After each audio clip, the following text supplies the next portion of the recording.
दिवाळीपूर्वीच पुणे भाजपमध्ये आरोप प्रत्यारोपाचे दिवाळीचे फटाके फुटायला सुरुवात झाली आहे.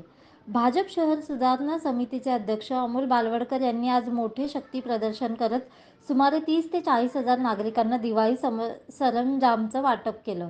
आपण निवडणूक लढण्यासाठी इच्छा व्यक्त केली तेव्हापासून नेत्यांनी आपल्याला बहिष्कृत केल्याचा धक्कादायक आरोप यावेळी त्यांनी जाहीर सभेत केल्याने मोठी खळबळ उडाली.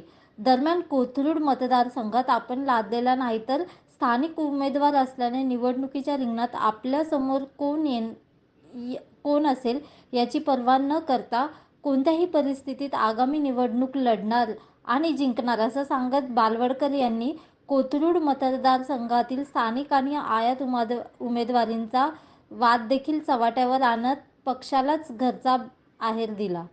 खरं तर ही लढाई नेता विरुद्ध कार्यकर्ता आहे असं मला वाटतं.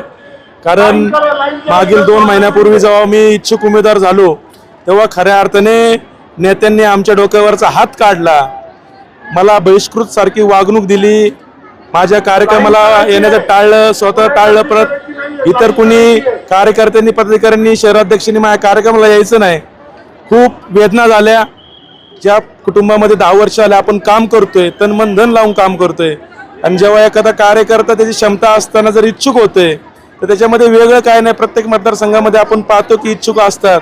जर खिलाडी वृत्ती दाखवली असती, मोठं मन दाखवलं असतं तर कदाचित ही वेळ त्यांच्यावरती आली नसती. आणि नेते जरी नाही आले तरी जनता माझ्या पाठीशी आहे. आणि मला वाटलं की या जनतेलाच आपण नेत्यांच्या जागी बसवावं.